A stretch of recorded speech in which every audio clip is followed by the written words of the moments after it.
ગાંધીના ગુજરાતમાં આમ તો દારૂબંધી છે, પણ તે ફક્ત કાગળ ઉપર જ જોવા મળે છે, જમીન પર તો દેખાતી નથી. પરિણામે કાયદાની બીક વિના જ દારૂડિયાઓ વાહન હંકારતા હોય છે અને અકસ્માતોમાં નિર્દોષો ભોગ બનતા હોય છે.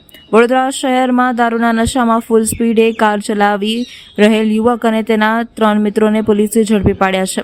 રેસકોર્સ ચકલી સર્કલથી નટુભાઈ સર્કલ જવાના રસ્તે મોડી રાત્રે અકોટા પોલીસે રાત્રિ ફેરીમાં હતી. દરમિયાન મિર્ચી મસાલા ગલીની સામેના ભાગે ઇનોવા કાર ફૂલ સ્પીડે વાંકી ચૂકી આવી રહી હતી. પોલીસે તેને રોકી અને કાર ચાલકને તપાસ કરતા તે પીધેલો હોવાનું જણાઈ આવતા અંદર બેસેલા 3 મિત્રો પણ પીધેલા મળી આવ્યા હતા.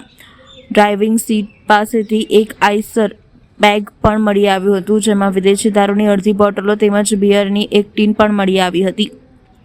પોલીસે નશામાં ધૂત કાર ચાલક હિરેન પટેલ તેમજ જીગર પટેલ રહે શિવમ બંગલોઝ કરમસદ રોડ આણંદ ઉપરાંત સ્મિત પટેલ સૌરાષ્ટ્ર કોલોનીની મોટા બજાર વલ્લભ વિદ્યાનગર તેમજ કેવલ પટેલ રહે આનંદ બંગલોઝ કરમસદ રોડ આણંદની ધરપકડ કરી હતી.